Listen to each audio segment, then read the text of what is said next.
নদী এবং নৌকা একে অপরের সাথে ওতপ্রোতভাবে জড়িত। চট্টগ্রামের ইতিহাসের সাথে কর্ণফুলী নদীর রয়েছে সামাজিক এবং সাংস্কৃতিক এক যোগসূত্র। কর্ণফুলী নদীতে আগে ছোট বড় হরেক রকমের নৌকা দেখা যেত, কিন্তু বর্তমানে কালের পরিক্রমায় এবং প্রযুক্তির উন্নয়নে সেসব নৌকা আজ বিলুপ্তির পথে। অল্পে গান্ডের নয়া মাঝি আই পয়সা গড়ি তাইলে দিবা কোনো চিন্তা নাই, কি এর আশা চম্পন চালাই কি আই ন জানে, তোরা খন যাইবা আর সম্পনে।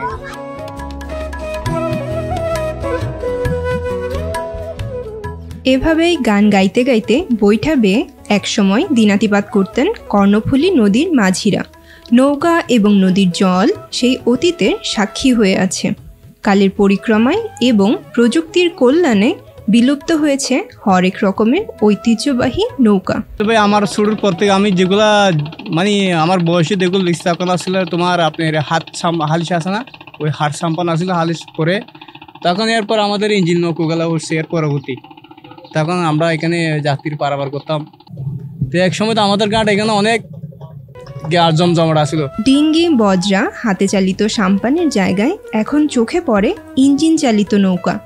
ইঞ্জিন কেনার সামর্থ্য যাদের নেই শুধু তারাই বৈঠা চালিত নৌকায় যাত্রী পারাপার করেন, যার সংখ্যাও খুব কম।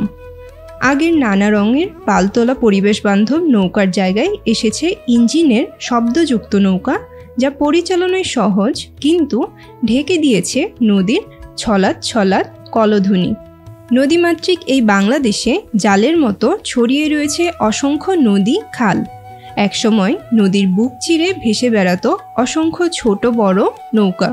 মাঝির গলায় দূর থেকে ভেসে আসতো সুরেলা গান। নদীতে বৈঠার আঘাতে সৃষ্ট কলধ্বনির সাথে মাঝির আঞ্চলিক গান এক অপার্থিব দৃশ্যের সৃষ্টি করত, যা আজ খুব একটা চোখে পড়ে না। মুশখালি বাশখালি পালুরাইয়া দিলে সাপান গুরগুরাই চলে, খন যাবাই আর সম্পনে। এখন টেম্বই গেছে নৌকা কম দেখা যায়, 4-5খান দেখা যায়।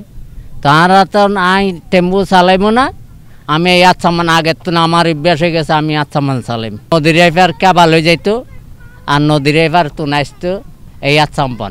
যাতায়াতের সুবিধার জন্য নদীপথের তুলনায় স্থল পথকে বেছে নিচ্ছেন অনেক যাত্রী। ফলে যাত্রী পারাপার করে মাঝিরা সংসার চালাতে হিমশিম খাচ্ছেন। তাই অনেক মাঝি নৌকা চালানো ছেড়ে এখন অন্য পেশার দিকে ঝুঁকছেন। আগে তো নৌকা তো মনে হয় ছোট ছিল, হাত বাইয়া ছিল। এটা মানে কি 90 আগে 90 দশকে মানে আপনার হাসামো ছিল মনে করেন, এগুলা কিন্তু ছোট ছিল। এখন তো আমরা বড় করছি এগুলা মানে অনেক বড়, এখন মানে বিশাল বড়। এখন তো মনে করেন আমরা হাতে বাইনা, এখন তো মনে করেন আমরা ইঞ্জিলে চালাই। এটা আমাদের দাদা বাপ বাইছি, আমরা মনে করেন কাজগুলো করতেছি।